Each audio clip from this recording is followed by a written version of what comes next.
Assalamualaikum warahmatullahi wabarakatuh. Kami dari kelompok 1, kelas akuntansi syariah 5B, yang beranggotakan Anis Yulistiasi, yaitu saya sendiri, Nisa Nur Halimatus Sadia, dan Muhammad Fajar Catur Maulidi, yang akan menjelaskan tentang materi akuntansi PPH pada pasal 21. Oke, yang pertama yang akan kita bahas adalah pengertian PPH pasal 21. Apa sih yang dimaksud dengan PPH pasal 21? PPH pasal 21 atau pajak penghasilan pasal 21 adalah pemotongan yang dikenakan atas penghasilan yang diterima oleh seorang yang wajib pajak, orang pribadi, atas penghasilan yang diterima atas pekerjaan, jasa atau kegiatan yang dilakukannya. PPH pasal 21 dipotong dari penghasilan yang diterima dari seseorang yang wajib pajak. Sementara di sisi lain, PPH pasal 23 dipotong dari penghasilan yang diterima oleh suatu badan. Umumnya, PPH pasal 21 ini berkaitan dengan pajak yang digunakan pada sistem penggajian suatu perusahaan. Namun, sebenarnya PPH pasal 21 ini juga digunakan secara luas untuk berbagai kegiatan. Perlakuan PPH pasal 21 sangat bervariasi, tergantung pada jenis penghasilannya juga. Ada berbagai kategori jenis penghasilan yang dikenakan PPH pasal 21, seperti penghasilan bagi pegawai tetap seperti PNS, terus yang kedua tuh penghasilan bagi pegawai yang tidak tetap, penghasilan bagi bukan yang pegawai, penghasilan yang dikenakan PPH 21 final, dan penghasilan lainnya seperti pedagang kaki lima atau jenis usaha lainnya yang dalam skala kecil. Selanjutnya itu Undang-Undang PPH pasal 21. Sebelumnya kita harus mengetahui tentang subjek dan objek pajak. Ketentuan hukum apa saja sih yang berlaku untuk PPH pasal 21? Yang pertama itu Undang-Undang nomor 7 tahun 1983 sampai Undang-Undang nomor 36 tahun 2008 tentang pajak penghasilan. Yang kedua, itu Peraturan Menteri Keuangan nomor 252 PMK nomor 3 tahun 2008 tentang petunjuk pelaksanaan pemotongan pajak atas penghasilan sehubungan dengan pekerjaan, jasa, kegiatan, dan orang pribadi. Yang ketiga, itu Peraturan Dirjen Pajak nomor per 16 PJ tahun 2016 tentang pedoman teknis tata cara pemotongan, penyetoran, dan pelaporan pajak penghasilan pasal 21 atau pajak penghasilan pasal 26 sehubungan dengan pekerjaan, jasa, dan kegiatan orang pribadi. Yang keempat itu Peraturan Menteri Keuangan nomor 102 PMK titik 10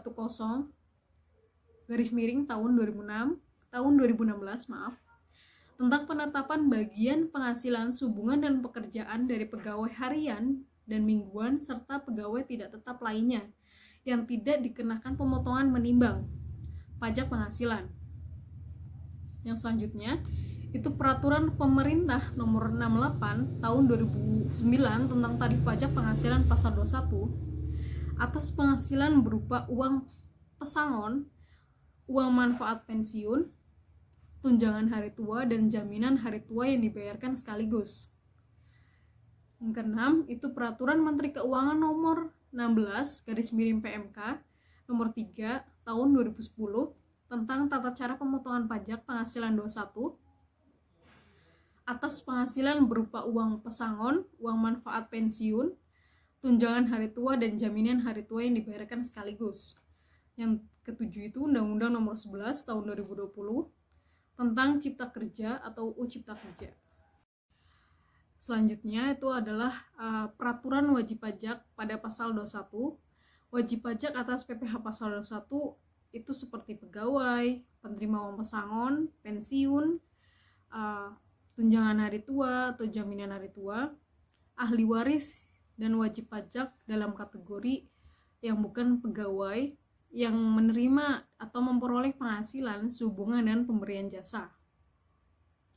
Wajib pajak yang dimaksud itu seperti tenaga ahli yang melakukan pekerjaan bebas yang terdiri dari seperti akuntan, arsitek, dokter, konsultan, aktuaris, atau notaris.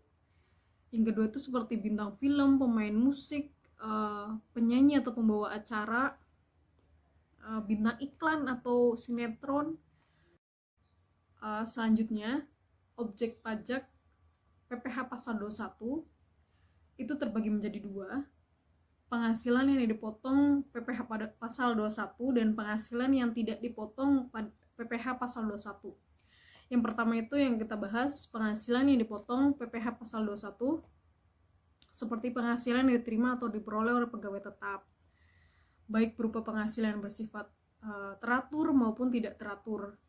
Penghasilan yang diterima atau diperoleh penerima pensiun secara teratur berupa uang pensiun, uang penghasilan atau sejenisnya, penghasilan sehubungan dengan pemutusan hubungan kerja, dan penghasilan sehubungan dengan pensiun yang diterima secara sekaligus berupa uang pesangon, uang manfaat pensiun, tunjangan hari tua, dan jaminan hari tua. Penghasilan pegawai yang tidak tetap atau tenaga kerja yang lepas berupa uang upah harian, upah mingguan atau upah satuan, dan imbalan kepada bukan pegawai antara lain seperti honorarium atau guru honorer, komisi dan imbalan sejenisnya dengan nama dan dalam bentuk apapun sebagai imbalan sehubungan dengan pekerjaan, jasa atau kegiatan yang dilakukan.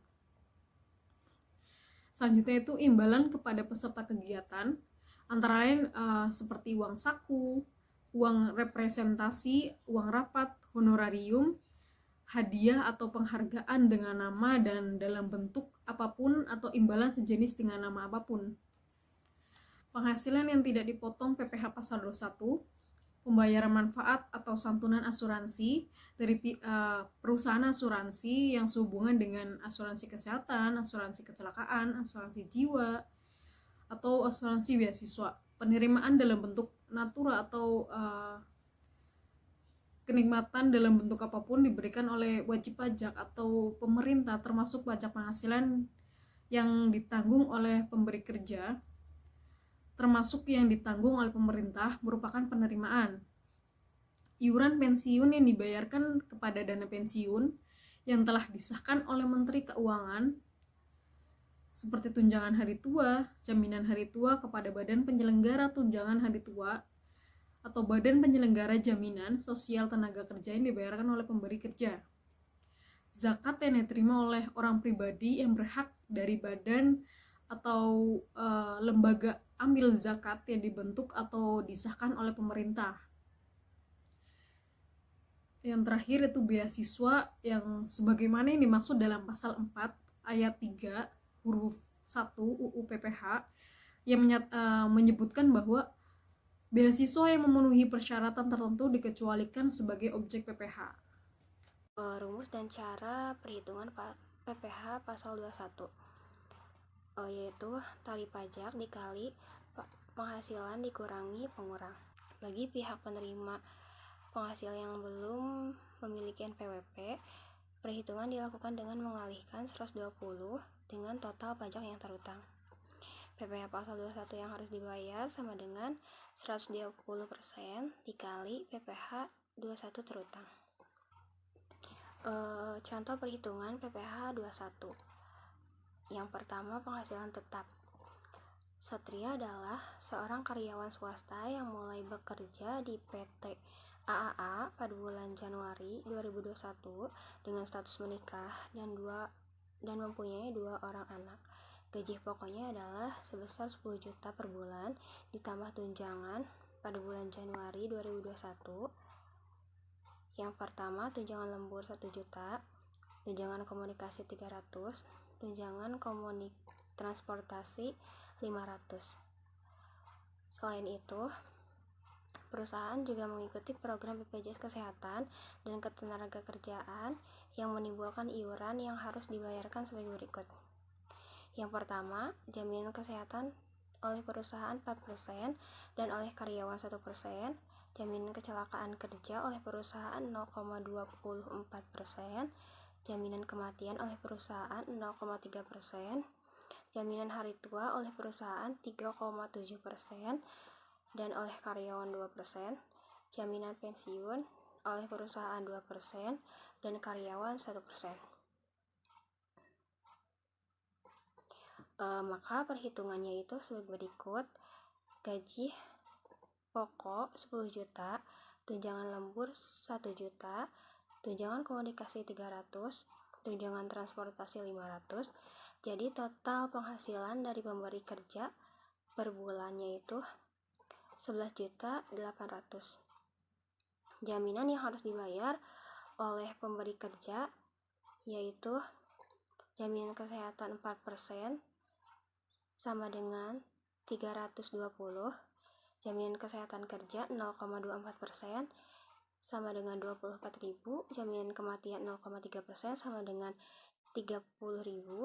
Penghasilan bruto per bulannya itu yaitu 12.174.000. Pengurangan biaya jabatan 5% dikali penghasilan bruto yaitu sama dengan 500.000.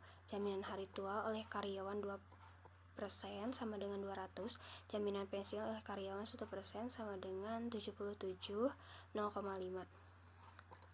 Penghasilan tetap per bulan sama dengan 11.396.965.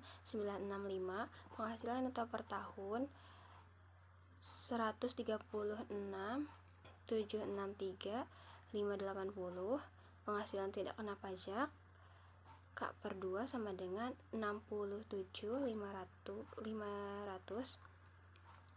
Penghasilan kena pajak PKP 69.263.000. Penghasilan kena pajak pembulatan ke ribuan terdekat. PPh 21 terutang setahun sama dengan 5.389.450. PPh pasal 21 terutang Januari 2018 449.120,83. Berarti PPh pasal 21 yang harus dipotong oleh PT Harapan Kreasi pada bulan Januari 2018 adalah sebesar 449,120,83. Penghasilan tidak tetap. Contoh kasusnya adalah yaitu Tania, seorang freelancer dengan status belum menikah dan sudah mempunyai NPWP. Penghasilannya adalah 2 juta per minggu. Maka akan diakumulasikan sebulan yaitu 8 juta. Perhitungannya sebagai berikut: 2 juta dikali 4 yaitu sama dengan 8 juta. Penghasilan bruto 8 juta, biaya jabatan 5% dikali 8 juta yaitu 400.000. Penghasilan neto sebulan 7.600.000.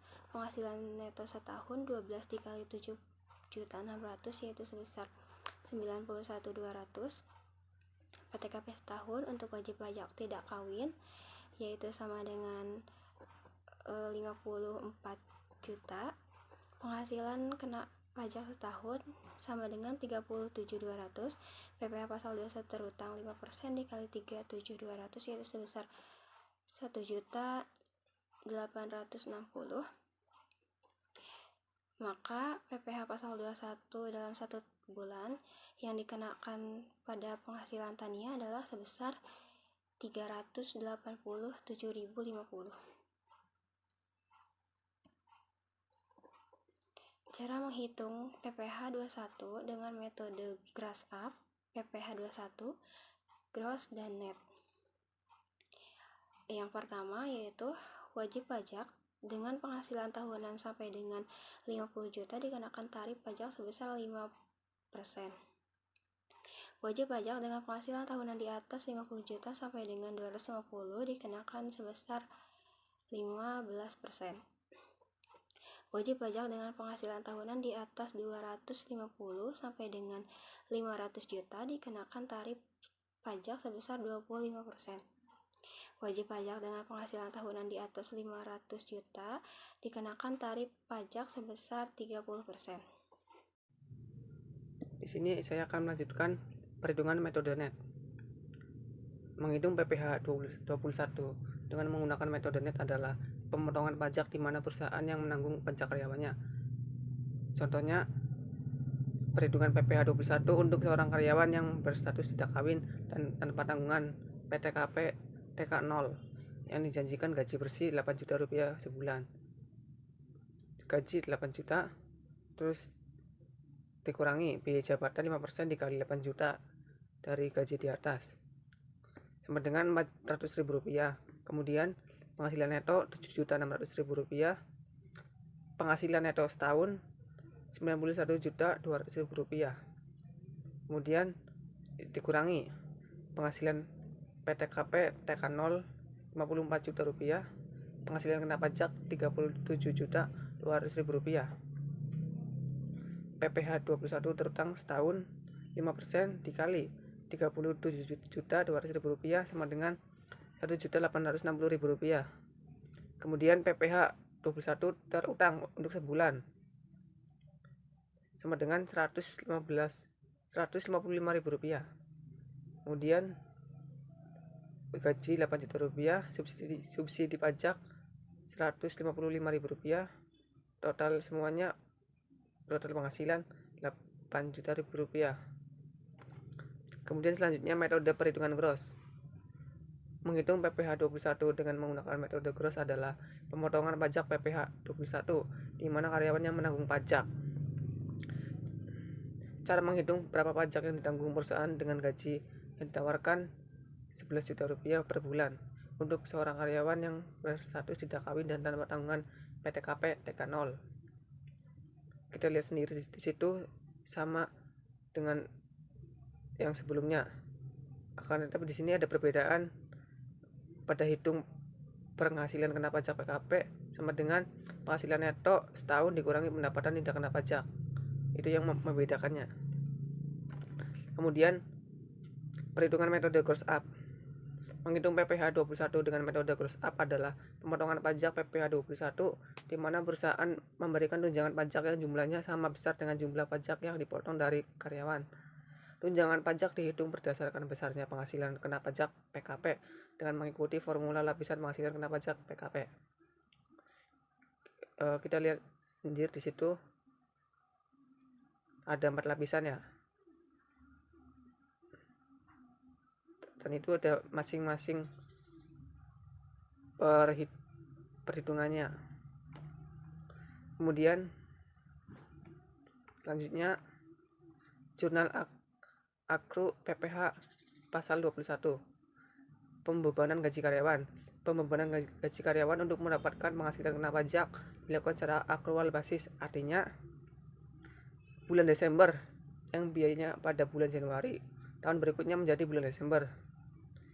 Kita lihat sendiri pada contoh tersebut. Maka pencatatannya adalah jurnal PPh gaji 180.000 rupiah ke debit, kas atau bank masuk ke kredit 158.000 rupiah, utang PPh 21 masuk ke kredit 22 juta rupiah.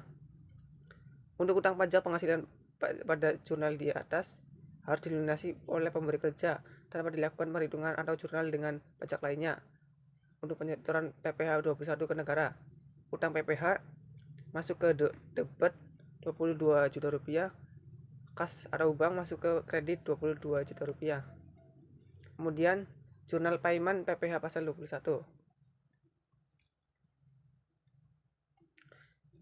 Contoh kasusnya, Bank X menerima slip rekening tagihan dari perusahaan Jaya Abadi untuk pelanggannya dengan nilai 50 juta rupiah pada 1 Juni 2019. Kemudian pada tanggal 3 Juni 2019 diterima pembayaran dari pelanggan perusahaan Jaya Abadi itu sebesar 1 juta rupiah. Jurnal dilakukan setiap hari. Bila hasil tagihan ini masyarakat dilimpahkan ke giro perusahaan Adnis Jaya, maka pencatatan jurnal transaksinya seperti ini nih. 1 Juni rekening titipan perusahaan masuk ke debit 1 juta rupiah, giro perusahaan Jaya Abadi masuk ke kredit 1 juta rupiah.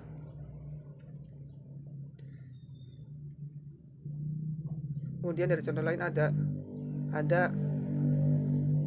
per 1 Juni kas 3 juta rupiah, giro rekening listrik 3 juta rupiah masuk ke kredit. Oke, sekian dari kelompok kami, kurang lebihnya mohon maaf. Wassalamualaikum warahmatullahi wabarakatuh.